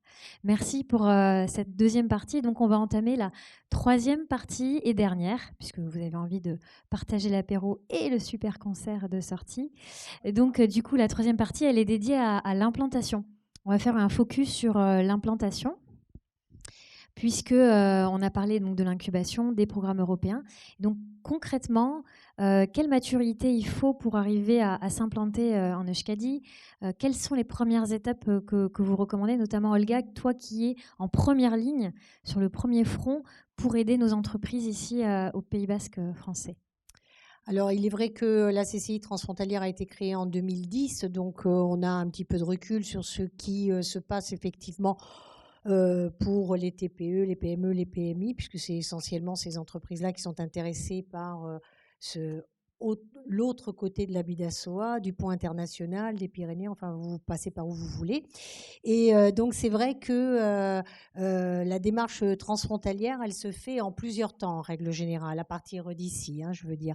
Connaître évidemment le marché, connaître l'organisation administrative et politique, vous avez vu qu'elle est quand même légèrement différente d'ici. Recherche de sous-traitants ensuite, s'il y a un marché de distributeurs ou d'agents commerciaux, de prestataires quand il s'agit ou de fournisseurs. Et puis après, selon les secteurs, l'entreprise, elle peut aller jusqu'à identifier et intégrer un agent commercial, en sachant que de l'autre côté, tant en Navarre comme en Euskadi, il y a los colegios de agentes comerciales, c'est-à-dire des regroupements des agents commerciaux, l'équivalent de la fédération des agents commerciaux qu'il peut y avoir ici en France. Ça peut passer également selon le produit, selon le secteur et la stratégie de l'entreprise par la participation à des programmes d'innovation. Bon, Oupi, il l'a pas dit, mais c'est resté pendant très longtemps la seule entreprise française à avoir été sélectionnée par BIND 4.0. Depuis l'année dernière, il y a une Néo-Aquitaine qui l'a rejoint. Mais voilà, et ouais. Et donc, et puis ensuite, donc on arrive, les entreprises arrivent progressivement et selon le secteur et selon la stratégie à créer effectivement un établissement secondaire. Comme l'a dit effectivement, on va t'appeler Romain. Voilà, il faut s'appuyer sur des interlocuteurs qui peuvent vous guider dans l'ensemble des démarches. C'est pas plus compliqué que de créer une entreprise en France. C'est peut-être un petit peu plus facile, mais bon, peu importe. Et donc, il y a déjà de nombreuses entreprises que vous connaissez, qui sont d'Iparaldé, qui sont des Pyrénées-Atlantiques ou qui sont de Nouvelle-Aquitaine, qui ont franchi le pas, qui font déjà ces relations transfrontalières. Baby Ride, vous connaissez les poussettes Baby Ride, et ben donc ils étaient à la recherche de sous-traitants pour le cintrage des tubes de la poussette. Donc, ils ont effectivement fait appel, dans ce cas-ci, à Biartean pour essayer de regarder un petit peu qui est-ce qui pourrait être le sous-traitant le plus adapté à leurs besoins. L'avantage de Biartean, entre autres, c'est que Biartean, c'est le résultat, le mariage, on va dire, entre 3 chambres de commerce. La chambre de commerce de Navarre, celle de Guipuscoa pour Euskadi et celle de Bayonne Pays Basque pour la Nouvelle-Aquitaine. Et donc, les chambres de commerce ont quand même une certaine connaissance du tissu économique de leur territoire. Ça peut être également, évidemment, de la recherche de clients. Vous connaissez Gary, Coupella, tout le monde le connaît. Donc, ils ont effectivement créé également une entité de l'autre l'autre côté, mais ils voulaient, au-delà du succès qu'ils avaient ici, pouvoir vendre également leurs boissons de l'autre côté. Là, on les a rapprochés des grands distributeurs, de Eroshki, de Carrefour, etc., pour qu'ils puissent, et également de certains distributeurs. Wave Bumper, avec les fameuses vagues à immersion, enfin dispositifs qui renvoient la vague de là où elle est venue pour essayer de ne pas inonder derrière soi. Elle a fait la même démarche. Elle a commencé par voir un petit peu qui pouvaient être les sous-traitants, qui pouvaient être, et puis ensuite chercher des clients, parce qu'il y a un marché de l'autre côté. Et puis, il y a ceux qui ont franchi le pas, après avoir fureté de ci, de là, et se sont implantés. Ou puis, vous venez d'en avoir, voilà, Wiki Campers, qui a évidemment détecté qu'il y a une véritable passion pour les camping-cars de l'autre côté. C'est vraiment Elcar, qui n'est pas la librairie, mais qui est donc un bureau d'études sous le Thym, qui a créé un bureau d'études dans les terres guipuscoanes de la CAF, et qui s'est implanté, qui s'est développé à Ordizia, dans un petit village, et qui aujourd'hui s'est diversifié. Donc, même pour des bureaux d'études industriels, il y a une place en Euskadi et en Navarre. Arteca, par exemple, qui fait du sport de glisse en eau vive à Bidaraï, et eux, ils ont franchi la frontière ou les Pyrénées du côté navarrais, et ils ont dit, nous, on est là, on est voisins, on les voit tous les jours, etc. On va créer un établissement secondaire également pour la Navarre. Santocha, c'est des restaurants asiatiques. Et puis, il y a ceux qui ont, on va dire, une stratégie transfrontalière. Dans le cas de Agour, ils se sont rapprochés de Casa Ezeiza, qui avait déjà un savoir-faire dans les magnifiques, bons, excellents biscuits avec des amandes et des cigarettes délicieuses. Je ne suis pas payée, mais c'est très bon. Et donc, du coup, ils sont rentrés au capital et ils ont formé une holding. Et ils ont aujourd'hui une stratégie totalement transfrontalière, c'est-à-dire qu'on fabrique du fromage des deux côtés de la frontière. Ils ont rapatrié les desserts et les crèmes glacées du côté de la biscuiterie, donc du côté de Tolosa. Et ils pensent leur groupe comme un groupe basque transfrontalier avec un pied à Elette et un pied à Tolosa. Donc, c'est à peu près, on va dire, les cas de figure que l'on peut trouver. Et donc, pour l'implantation, si vous voulez vous implanter, créer une activité en Euskadi et en Navarre, évidemment, il y a des organismes intermédiaires qui peuvent vous être utiles. Les fameux accessorias qui donc t'ont pris par la main et t'ont fait signer là où il fallait. Ah, c'est Vincent qui ont fait signer Vincent là où il fallait, qui ont fait ouvrir le compte dans la bonne banque qui va bien, et qui fait aussi un petit peu de lobbying pour pas que votre dossier reste en bas de la pile, mais qu'elle remonte sur le dessus de la pile, parce qu'il y a de la création de valeur, de valeur ajoutée, et il y a de la création d'emplois à la clé. Des consultants qui peuvent vous aider également à faire évidemment des études de marché, des agences de développement économique, comarcales par communauté, voilà, Los Parques, que je crois Christina vous a parfaitement décrit, Sodena, qui est l'agence de développement économique de la Navarre, et puis Chambre de commerce, Biartéane notamment, qui peut être pour vous. Notre seule prétention, c'est de vous faire, dans votre projet transfrontalier, gagner du temps. Et le temps, c'est de l'argent, et un chef d'entreprise, parfois, c'est ce qui lui manque le plus. Donc, c'est par la connaissance du tissu économique de chacun des 3 territoires, essayer de vous faire gagner du temps et de tomber sur les bons interlocuteurs. Et justement, on a un retour d'expérience, merci Olga, de Mickaël, qui est absolument en cours dans cette démarche de trouver un sous-traitant pour sa production. Alors raconte-nous un peu le parcours que tu as entrepris et que tu es en train d'entreprendre pour bientôt signer, j'espère. Tout à fait. Ouais, du coup, moi, j'avais pas forcément envie d'aller produire en Bretagne ou au sud de l'Espagne ou ailleurs. On a tout ici. Donc justement, j'ai fait appel à Olga pour justement essayer de trouver sous-traitant. Et là, je suis en passe de conclure avec un sous-traitant à Saint-Sébastien pour faire ma production. Donc du coup, c'est assez intéressant vu que c'est à côté, on a une demi-heure de route, même pas, donc pouvoir être prêt, voilà, donc pour moi, c'est pas du tout un frein de pouvoir, si vite, c'est un avantage de pouvoir produire à côté. Et donc pour l'instant, ça se passe bien. Il a tellement aimé le produit qu'il va sûrement rentrer au capital avec moi. Donc voilà, quelqu'un qui a plus de 30 ans d'expérience. Moi, c'est pas mon domaine, la production.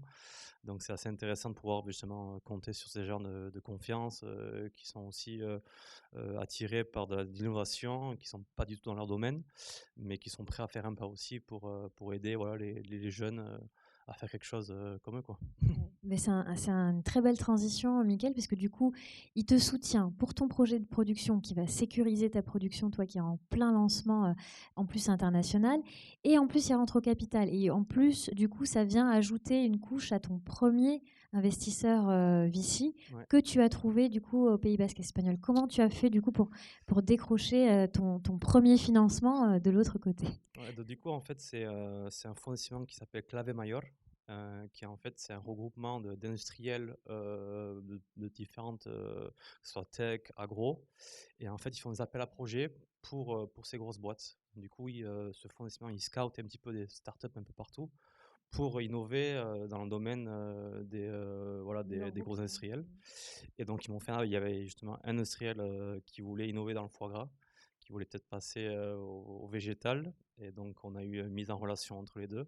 Ça s'est pas fait parce qu'ils sont pas encore prêts de faire le pas d'aller dans le végétal. Ça reste quand même, foie gras, c'est quand même très particulier. Mais le fonds d'investissement a beaucoup aimé le produit. Donc, du coup, ils ont décidé de quand même me suivre malgré que l'industriel n'était pas derrière, quoi. Donc, ça c'est comme ça, en fait. Ça s'est fait un peu naturellement. Et donc là, je suis avec eux depuis maintenant quasiment 1 an et demi. Donc, ils m'ont aimé, ils m'ont fait une première fonds, ils m'ont déposé des fonds. Et là, ça continue un petit peu pour avancer, quoi. C'est fou parce que du coup, par rapport à vos retours d'expérience, on ressent ça. Il y a de l'émotionnel, il y a du lien qui est créé et ils sont fidèles à ce lien et cet effort que vous avez fait aussi d'être allé à leur rencontre. Donc, c'est aussi hyper encourageant pour les autres start-upers de suivre votre chemin. Et donc, du coup, on a parlé du financement. Il y a aussi le financement des aides gouvernementales. Christina, tu peux nous en dire un. Parce que du coup, Romain en a bénéficié. Qu'est-ce que c'est que ces aides d'amorçage pour les start-upers Oui, et qui sont là? c'est vrai qu'il y a vraiment des aides de financement des bases gouvernements, aussi les gouvernements territoriaux, la députation. Chaque députation offre des différents financements pour les projets, pour les startups. Il y a les Ekinchile, tu l'as dit avant. C'est vrai qu'il y a beaucoup de différentes aides des gouvernements basques, des gouvernements de chaque des 3 provinces du Pays basque. Ici, on peut vous mettre en contact avec des différents agents de capital risque. Il y a Capital Riesgos et le Capital Vizcaya Guipúzcoa. Là-bas, il y a el CARRI, il y a de différentes associations de capital risque. Les vendredis précédents, précisément, on a organisé une journée avec eux pour présenter chacun l'offre qu'ils ont pour les startups avec des réunions. Donc, c'est une façon très facile de mettre en contact des investisseurs et des startups ou des entrepreneurs qui ont besoin d'appui financier pour le projet. Il y a aussi les business angels, les venture capital. Il y a beaucoup de différents gens, mais on facilite. On dit beaucoup de temps qu'on est facilitadores, non? On facilite dans chaque étape les liens avec les différents et les plus intéressants acteurs pour chaque étape de chaque projet. Donc, je vous invite à connaître un peu mieux ce qu'on peut vous offrir dans chaque étape de votre projet. Donc, le tissu d'investissement et de fonds d'investissement est riche. Alors, il y a une brique dont on n'a pas encore parlé et qui est pourtant capitale, c'est la différence culturelle. Et donc là, Mathieu, toi qui enseignes ça en plus à la fac, peux-tu nous dire un petit peu quelle attitude adopter, quelles sont les spécificités du marché, qui peut-être peut nous aider sur ces études un peu go-to-market, comme on dit, pour qu'on puisse adapter notre market fit, n'est-ce pas? Comment on fait pour avoir la bonne attitude de l'autre côté? Et qu'est-ce qu'il ne faut pas faire? Moi, je ne sais pas si j'enseigne l'interculturalité, mais j'ai pris une leçon d'interculturalité et j'espère que vous y avez assisté par Romain tout à l'heure. Exactement. Il nous a expliqué ce que c'est l'interculturalité. Il ne parle pas de frontières, il dit qu'il y a un péage. Il commence par ça. Ensuite, il vous dit on peut faire du business dans toutes les langues. Mais par contre, il apprend le basque et il a fait apprendre le basque à ses employés. Qu'est-ce que j'ai noté par rapport à ça? Ensuite, il parle d'Egoalde, il dit Paralde. Il n'a pas parlé du Pays Basque espagnol. Il a cité Arantxa Tapia, la ministre du gouvernement basque en charge des affaires économiques. On voit bien qu'il est dans son écosystème transfrontalier et interculturel et qu'il en maîtrise tous les codes. Mais c'est ça l'interculturalité. C'est connaître l'autre, c'est aimer l'autre, aimer ce qu'il représente. Ne pensez pas aller faire du transfrontalier parce que vous allez penser que les salaires, vous allez payer moins cher de l'autre côté, vous allez faire fiscalement des affaires, des choses comme ça. C'est pas ça. D'une part, ils veulent pas de nous ou de vous dans ces conditions-là de manière extrêmement claire. Par contre, ils veulent des gens qui s'intéressent à leur territoire, qui comprennent le territoire. Et alors l'interculturalité, c'est vraiment à géométrie variable parce que tout le monde ne pense pas la même chose non plus en Euskadi, par exemple. Alors, notamment dans le domaine politique, c'est vrai qu'en fonction des interlocuteurs qu'on a en face de soi, on peut parler du Pays Basque espagnol. Moi, quand je parle avec le préfet des Pyrénées-Atlantiques, je dis le Pays Basque espagnol. Quand je suis avec ma collègue secrétaire des affaires étrangères du gouvernement basque, Mariane Elorza, je peux parler d'Iparralde et d'Egoalde. Je pense que ça ne la choquera pas. Et si on veut être neutre, je parlerai de la communauté autonome basque ou du gouvernement basque. Comme ça, on va fâcher personne. On va parler de la communauté forale de Navarre. Parce que là aussi, le Pays basque, tout le monde n'en a pas le même périmètre. Même au sein de la Navarre, par exemple. Le nord de la Navarre, le sud de la Navarre, la composition du gouvernement. Je veux dire, l'interculturalité, c'est de la curiosité. C'est connaître l'autre. Une fois qu'on a appris à le connaître, c'est essayer quelque part, quand on veut discuter avec quelqu'un, c'est lui faire plaisir. Avec les mots qu'on va utiliser, avec la langue qu'on va utiliser, même si on ne parle pas basque, dire bonjour en basque, être capable de saluer, de commander au comptoir, de faire des efforts par rapport à ça. Mais il n'y a aucun problème avec l'espagnol. Et ils parlent tous plus anglais que français. Et ça, moi, par contre, comme responsable politique du nord de la frontière, depuis les années 80, je le regrette complètement. On a complètement abandonné l'enseignement du français de l'autre côté de la frontière. Et du coup, eux, ils ont des gros problèmes d'interculturalité maintenant. Eux ont maintenant peut-être de plus en plus de difficultés aussi pour venir faire du business de notre côté, parce qu'il y a moins aussi cette curiosité et cet élément d'interculturalité. Donc voilà, donc c'est ça l'interculturalité, quoi. C'est connaître l'autre, aimer l'autre. Et, par exemple, je suis sûr que la majorité d'entre vous, on a beaucoup parlé de Euskadi, mais je suis quasi sûr que la majorité d'entre vous, vous ne savez pas que 90% de notre frontière transfrontalière, elle n'est pas avec Euskadi, elle est avec la Navarre. C'est des petits éléments, ce sont des petits détails, mais qui sont extrêmement importants. Et là, c'est pareil, parce que vu que ce sont des ministres, des gouvernements autonomes, c'est des gens qui ont des responsabilités politiques, mais il y a aussi des alliances politiques. Et il faut aussi être capable, quand on a des interlocuteurs, par exemple, si vous devez faire du business, je veux dire, dans le domaine des transports avec le gouvernement basque, vous n'utiliserez peut-être pas obligatoirement le même vocabulaire qu'avec Arantxa Tapia quand vous parlez du développement économique, quoi, pour parler du territoire. Vous voyez, on est dans l'ordre du détail, mais c'est ça. Et quand on veut aller s'implanter sur notre territoire, le minimum, c'est d'apprendre à connaître le territoire. Et si vous les aimez, je crois que Romain vous l'a prouvé, il vous aime aussi. Merci Mathieu. Eh bien, je pense que c'est quasiment le mot de la fin, puisque on va passer rapidement sur la dernière question qui était les démarches administratives, mais finalement, on en a parlé. C'est assez simple. Et puis, il y a des consultants pour nous aider et Biartean qui fait ce lien très, très important. Alors, on va conclure. Je vais vous demander un conseil clé. Alors, du coup, Mathieu, t'as fini. Alors, un conseil et puis quelque chose de spécial avec Christina. Elle va vous partager ça.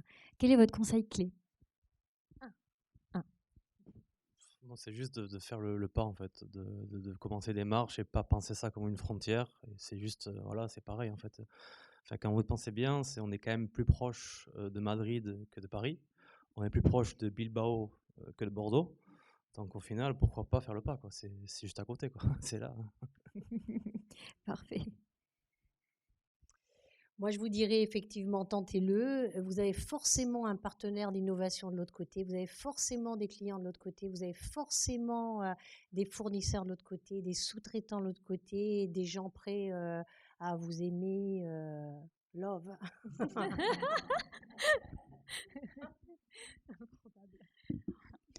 Plutôt qu'un conseil, je voudrais vous inviter à visiter les parcs, visiter les vics, connaître ce qu'il y a de l'autre côté de la frontière, parce que je pense qu'on a beaucoup d'opportunités qu'on perd parfois parce qu'on ne connaît pas l'autre côté.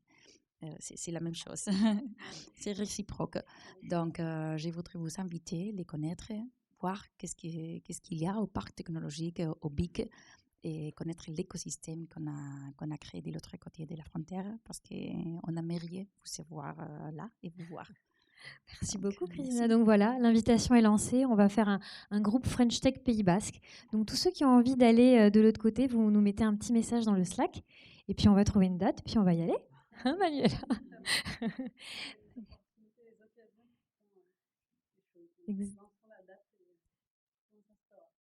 Exactement. Merci beaucoup pour l'invite. Romain, ton conseil? Alors j'ai découvert un livre qui est écrit par un Américain, ils sont très forts ces Américains quand même, qui parle des 5 premières secondes que l'on a quand on est confronté à une décision, et elle dit en fait les 5 premières secondes, on trouve toutes les raisons pour ne pas faire quelque chose. Voilà. Et donc son conseil c'est de dire en fait occultez vos pensées pendant ces 5 premières secondes et puis concentrez-vous sur ce qui se passe après et sur l'envie. Voilà, je vous conseille de faire ça. Pas que pour cette décision-là. Hein, mais... voilà. Conseil éternel. Merci infiniment à tous les intervenants. Je crois qu'on peut les applaudir parce que...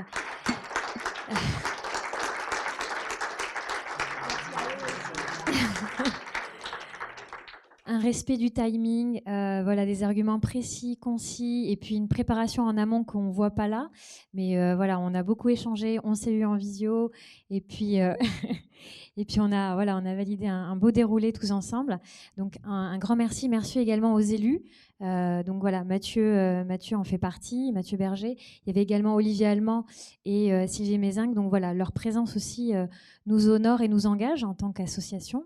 Et donc ça, c'est aussi très important. On les remercie. Et puis également, merci à vous. Donc je vous invite à prendre des photos sur ces contacts qui sont vraiment des contacts clés et très importants. N'hésitez pas à vous rapprocher après. Et je vous invite tous du coup à prendre un verre autour d'un verre, un petit apéro et de la musique. Ah, je ne l'ai pas dit, mais Raquel Ubarrechena, c'est ma collègue. Pardon, et elle est là. Et elle est là. Merci, Raquel. Donc, on est tous les deux, on travaille au Parc technologique du Pays Basque. Donc, elle est là. Vous avez notre contact, donc n'hésitez pas à vous le contacter. Merci. Milish Keranis et Ikou Charté, à tout de suite pour la musique et le verre. Merci.